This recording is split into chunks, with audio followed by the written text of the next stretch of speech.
On this one.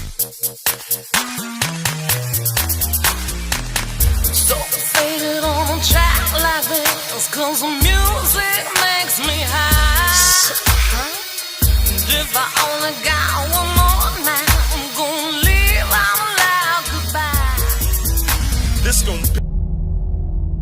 There was an idea to bring together a group of remarkable people. To see if we could become something more. So when they needed us, we could fight the battles that they never could.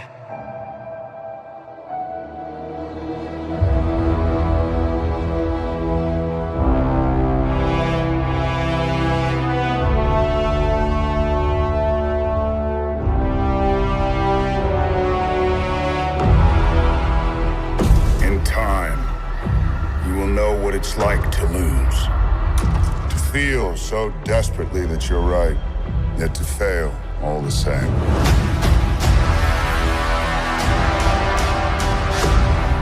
Dread it, run from it, destiny still arrives.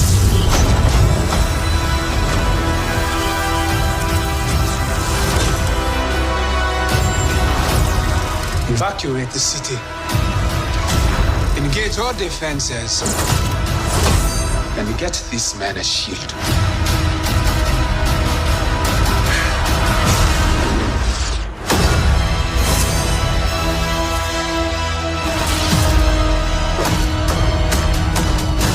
Fun isn't something one considers when balancing the universe. But this does put a smile on my face.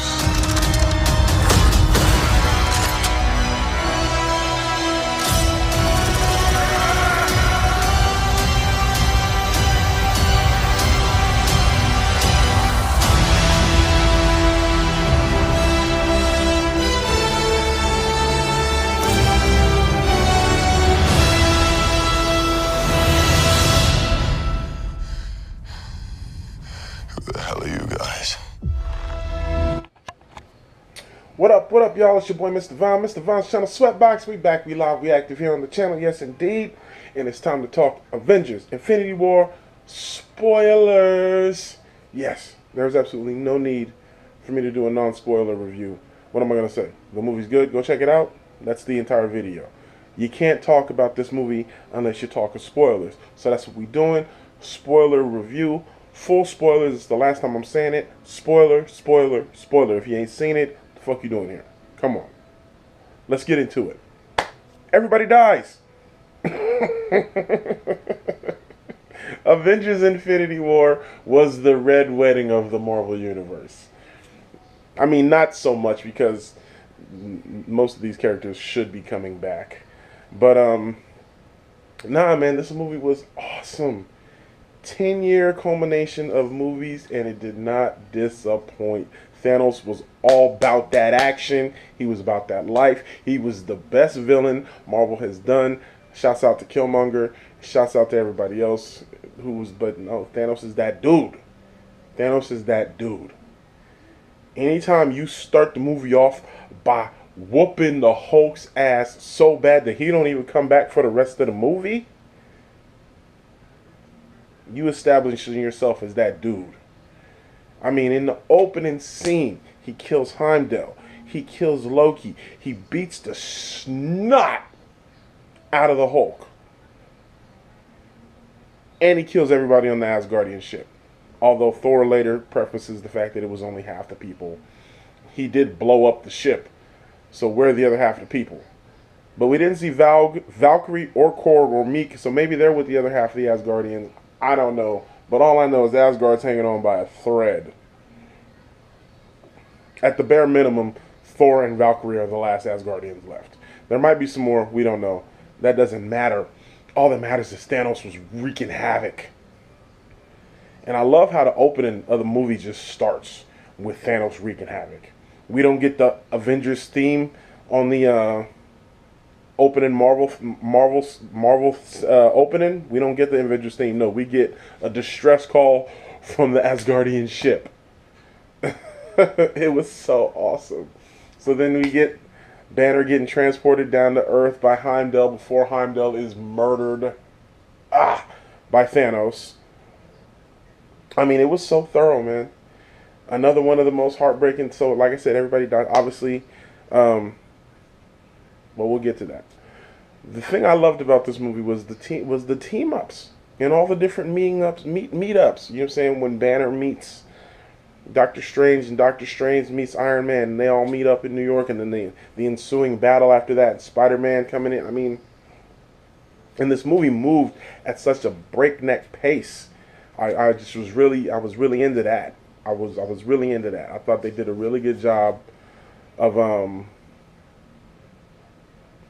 showing a lot of story but this movie doesn't really slow down. There are some good character moments when you get those with Vision and Scarlet Witch, and obviously with Thanos, and then there's even a couple with Iron Man. I mean, excuse me, not Iron Man, but with Thor. I actually think Thor has the best character moment when he's in the ship talking to Rocket. But the whole thing of Thor and the Guardians is probably the best team up in this movie. Specifically Thor and Rocket and Groot. But the whole scene when Thor first meets the Guardians on the ship and his interaction with Peter Quill was awesome stuff. It's one of the down moments, but in the down times they provide great jokes that really land. The whole thing with Star-Lord trying to sound like Thor and that was awesome. I loved it. Yeah, man, the team-ups were great. Doctor Strange and Tony in New York was awesome. I love everything about how that scene played out. I love the aggressiveness of Doctor Strange. He's like, does he speak for you? He said, nah, I'm pretty sure I can speak for myself. Spells out, baby. Let's do it. I love this. Movie was so epic. Just so epic. Everything about it. And I really just couldn't get it. I was just a kid in a candy store watching this movie, man. It was just everything you hope for from an Avengers movie, you know. So what else are we talking about? Let me see. So let's talk about Vision and Scarlet Witch. Like I said, I love how they did their dynamic and their relationship. How as soon as you see them, boom, they're together. They've been together. They're in love. Deal with it. And I love how they were able to take some of the most powerful Avengers, i.e. the Hulk, Scarlet Witch, Vision, and kind of take them off the board. You know what I'm saying? Having Vision get instantly injured from Corvus Glaive at the beginning. You know what I'm saying? He's injured, so he's not 100% because he's super powerful. He probably could have dealt with most of them by himself if he had not been injured. Scarlet Witch, while powerful as she is, she's not a very trained fighter, and she was easily overwhelmed once the numbers game, you know what I'm saying, was not in her favor. But that leads us to the introduction of Captain America, Scarlet Witch, and Falcon, which was just so awesome. Him catching the spear like, you know what I'm saying, and then tossing it to Black Widow. I love the Black Widow fight scene, man. I know we had seen it in the previews, but that was just a really good. I love how she's able to hold her own given the circumstances, you know what I'm saying, and the help against, you know what I'm saying, Corvus Glaive and Proxima Midnight. I thought it was really, really well done. Yeah, that whole introduction was just dope. That was just dope. You know what I'm saying? That's following the fight in New York with Spider-Man. I love how Spider-Man comes in to save Iron Man. I love how Iron Man gets mad at Banner because he can't transform into the Hulk. The whole thing about the Hulk being too scared of Thanos to even come back out, or ashamed that he got beat up, whatever it is. His performance anxiety, his erectile dysfunction, whatever jokes you want to make about that, it was awesome, hilarious. When Tony said, dude, you're embarrassing me in front of the Wizards. One of my favorite parts was when he was like, yeah, they see they're getting ready to fight. He's like, all right, it's been a while, man. Glad to have you, buddy. You ready to do this? Let's go. Hey, come on. Tony had me dying, man. It was so funny. I loved it. I loved it all. So then another scene that I really liked was Rocket talking to Thor when they're on their way to get to get Thor's new weapon, Stormbreaker. he could see Thor's just going through it. He's like, all right, time to be the captain. He goes, oh, so, dead brother. That must suck, man. He's like, you said your sister's dead too? Your father? What about your mother? Oh, she was killed by a dark elf. Best friend stabbed in the heart. Oh. He said, you sure you up for this one, man? I loved it. Rocket and Thor was so awesome. When he kept calling him Rabbit. Oh, it was great. And so, and then we get all the stuff with, the scene where Peter and Iron Man saved Doctor Strange from Ebony Maw was awesome. He's like, all right, what's your plan? He's like, you remember that really old movie, Aliens?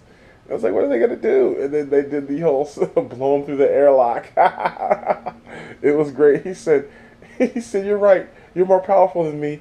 But the kid's seen more movies. It was awesome. I loved it. It was great. And then you get the reveal of the Iron Spider legs. It was just really dope, man. I just have nothing but positive things to say about this movie. I mean, I know there's negatives in the movie, but I don't care. They're so minimal, and the positives so heavily outweigh the negatives. I really don't even want to talk about the negatives. I mean, we can, and I might through the course of this, but right now I just don't want to because I'm just still so giddy and excited. I saw this on Thursday. I'm filming this 3 days later on Sunday, and I'm still super amped and super excited about this movie. Everything, it was just 10 years and it just all paid off so excellently. I don't even know if that's a word or if I said it right, because words don't matter anymore. What matters is excitement about this movie. And I'm so excited about it. I'm so excited that I finally got to see it. The theater that I was in was super excited. All right, let's get back to plot. Let's talk about the whole Gamora storyline. I love the scene when Gamora is trying to be super serious with Quill. Quill's not, and then she's like, look, I need you to kill me for real on your mother's life. Thanos cannot get me. And he's like, all right. And then she finally tells him she loves him, and they get that moment. And then it just gets broken with one of the best Drax scenes. He's like, how long have you been standing there? He's like, an hour. He's like, you can't see your movement. It's awesome. All of that was awesome. My man Christian Harloff does bring up an interesting point, how Drax has basically been reduced to comic relief. I mean, he had a couple good punches in the fight with Thanos when they were on Titan, but it's true. Even though all his jokes are funny, what has happened to Drax the Destroyer? I want to see the Destroyer destroy. But small nitpick. Again, I said I might bring up a couple, but small nitpick. Because his jokes are so funny, his comedic timing is so good as Drax. So shouts out to Dave Bautista for that. Another one of the great lines he has is when the Avengers and the Guardians have that quick tussle when they both get to Titan, and Peter says, "Where's Gamora?" Stark is like, "I got a better question. Who's Gamora?" He said, "Even better. Why is Gamora?" It's so great. All of it is just great. It's great. But back to Gamora. The scene on Nowhere, when they're trying to stop Thanos from getting the Reality Stone, not realizing he already has it, is a great scene. And yeah, I really like that scene. That was a good one. So, well, I like how that developed. All right, sorry about that. Had to stop for a minute, but we back. We're talking about Gamora. So the scene when he gets the Reality Stone and that whole thing where she thinks she kills him, and then she breaks down and crying. I was like, that's a great scene. It's everything about that was a great scene. And then the scene where he turns Drax into the blocks, and he turns what's her name? I always forget her name. The newest member, the one from Part 2. When he turns her into what, like noodles or whatever it was. Oh man, I was like, oh dang, he's murdering people left and right. Mind you, this is after he just killed Heimdall and Loki. And I'm like, oh, he's dead. He's really not playing. He's murdering dudes. So I thought they were dead.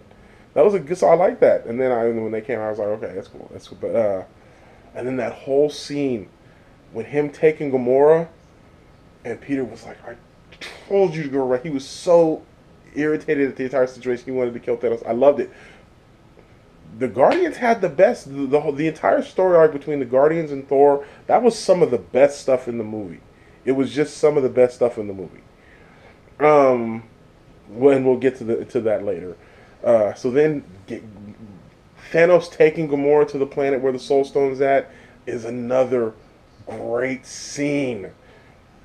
And we get the Red Skull. We get the return of Red Skull, which was awesome. Which was totally awesome. But the scene of Gamora and Thanos on the planet, when he realizes he's going to have to kill Gamora, or when he realizes he has to sacrifice something he loves, and Gamora is just throwing it in his face, he's like, you have failed because you love nothing.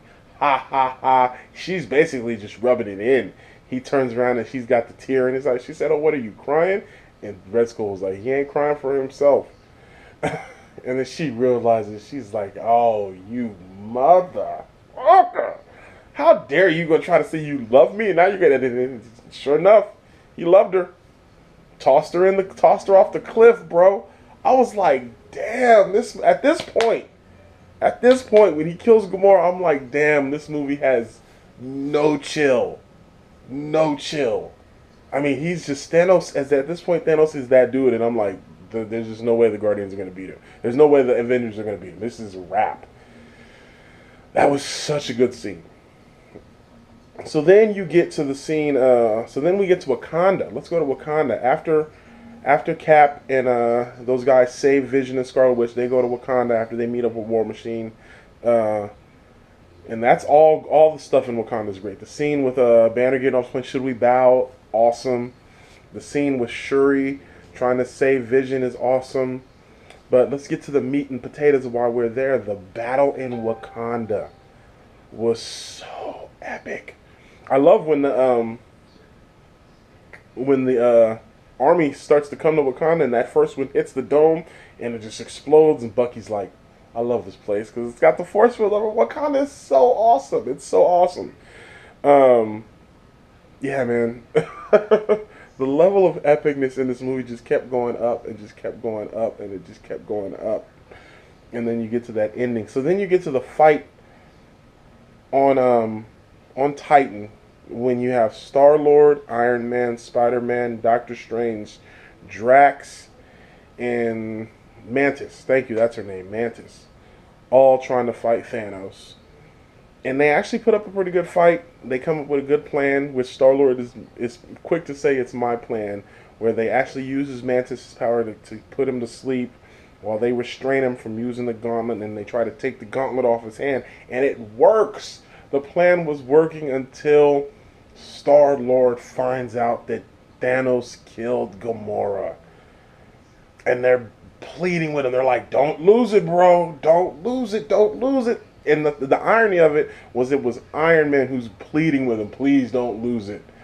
But Star-Lord loses it and starts to punch Thanos in the face while Thanos is in, and that just wakes Thanos up. The irony of the reason I say the irony of Iron Man saying it is because Iron Man was presented with pretty much the similar situation at the end of Civil War when he finds out Bucky killed his parents. And he reacted basically the same way that Star-Lord did. So I felt that was very ironic, and I liked it. I liked that. I thought it was good. But then they woke up the Mad Titan. He was literally a Mad Titan at that point, and he just proceeds to beat the snot out of him, and we get the epic scene of him throwing the moon or whatever it was. It was a moon, throwing the moon at them. It was just, he gets up. He's mad that they put him to sleep. He's already irritated that he had to kill Gamora. He's literally very upset about that. In their fight, he's like, ugh. You see when he charges it with the gauntlet, you see the planet just break up like, boom. I was like, whoa, boom.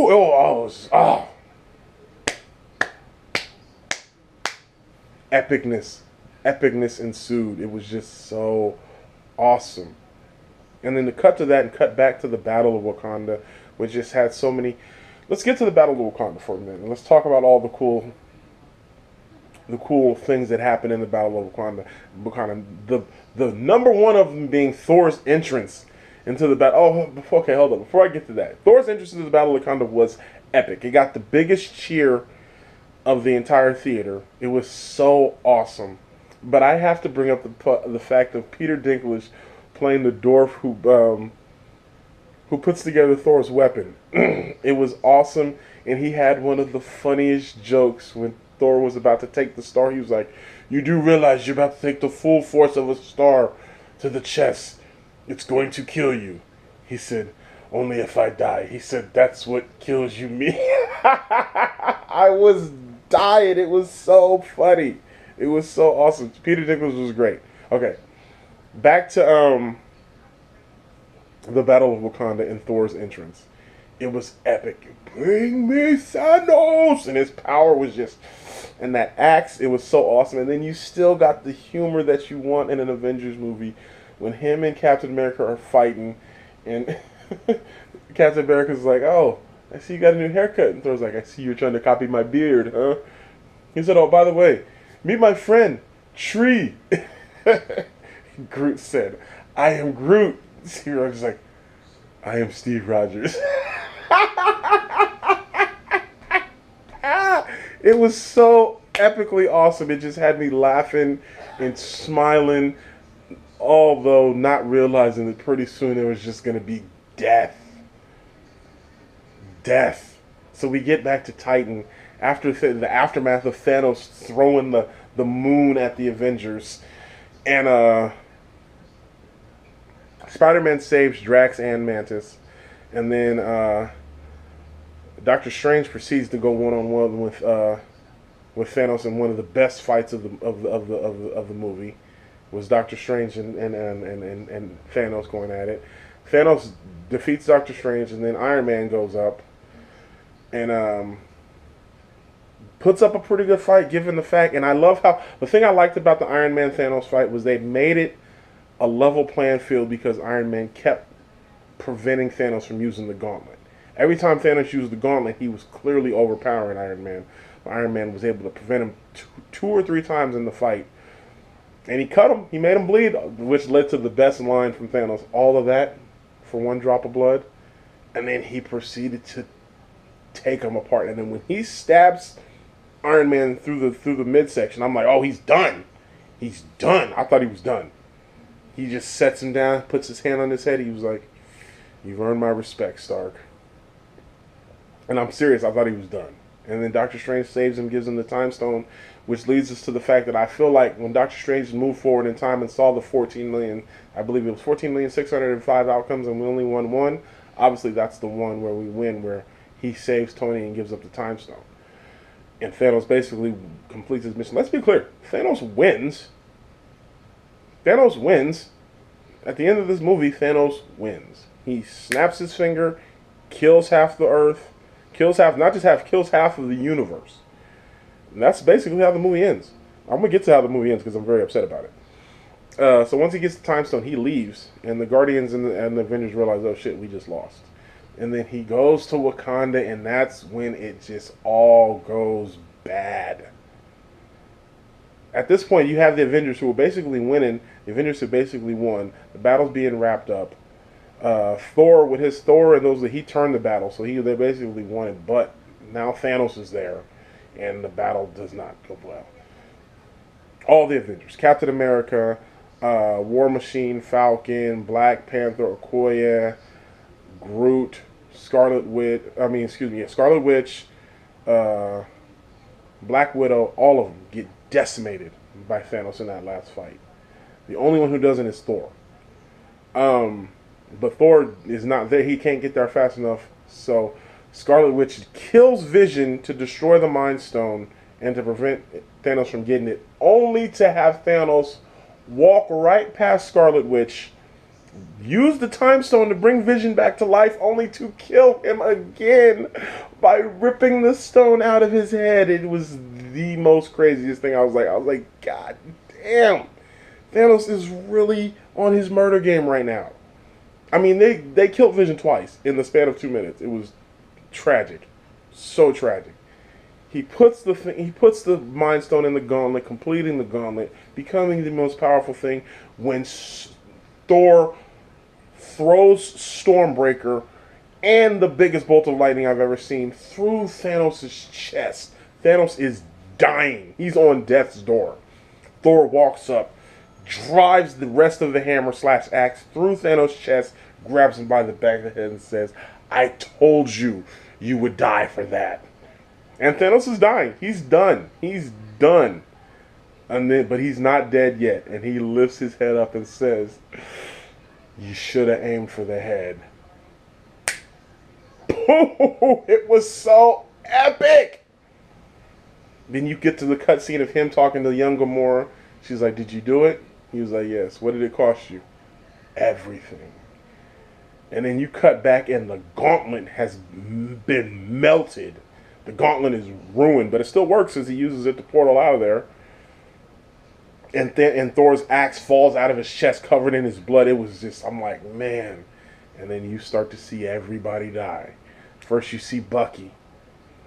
Then you see all the Wakandans die. And then you see T'Challa. Then you see, it was just, everybody dies. Then you go up to Titan. And you see Mantis. And you see Drax, and you see Star-Lord, and you see Doctor Strange, and you see Spider-Man, all of them dead. Falcon, dead. Groot, dead. All of them. Spider-Man's death was tragic. He's begging Tony not to die. He was a scared kid, and it was awesome. And then they're like, "What happened?" You realize what happened. He did it. Nebula's like, "He did it. He won." And then the final scene before the credits roll is this nigga Thanos on a farm watching the sunrise. Only thing he was missing was a 6-pack of beer. Like, that was a tough work week. I've earned this break. And he did. He earned it. He actually cracked a smile. Because he won. I was talking to my cousin. I was like, "What's the point of an Avengers 4? What are they going to do? He won. There's no reason for..." At the end, it says Thanos, because when the credits roll, it says Thanos will be back. Why? Why is Thanos coming back? He won. There's no need for him to come back. I mean, of course, the Avengers need to regroup. The only ones that are left are the core 7 from the original Avengers movie.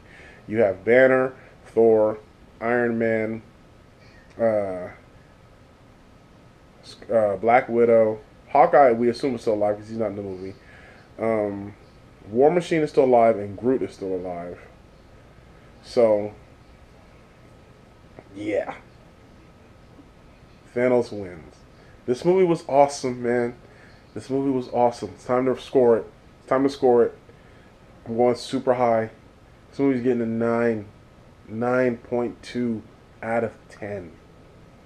9.2 out of 10 for Avengers Infinity War. I cannot recommend this movie enough. It looks like it broke the box office. 250 million opening weekend. Toppling The Force Awakens. Avengers Infinity War is now the highest grossing opening weekend ever. 630 million worldwide in its opening weekend. 250 million domestic. 300 and something international. This movie's a juggernaut, man, and it lives up to the hype. I cannot recommend Infinity War enough. Of course, if you're watching this, you've already seen it, but go see it again. I'm going to go see it again. Thank you, Marvel, for a great movie. You didn't disappoint. What's going to happen in Avengers 4? Oh, I almost forgot the post-credit scene.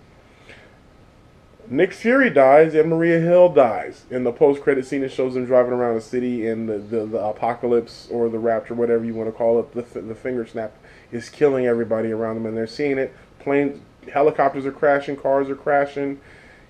As Nick Fury dies, he says, "Oh," and then he sends the text, and as the text is sent, you see Captain Marvel coming back. You know her movie's next. Those of us in the know knew that was going to happen. So, I mean, great scene. Not too surprising that that's what it was. But yeah, that's it. That's my review. Spoiler-filled review for Avengers Infinity War. What'd you guys think of this movie? Did it live up to the hype? Let me know what you guys think. Share your thoughts below.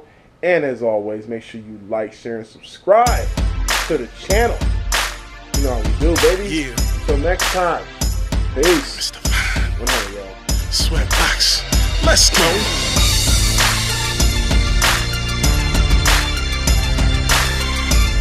We celebrating on this one, baby. This is our celebration. Motivate a whole team like I'm Coach Boone. Put me over any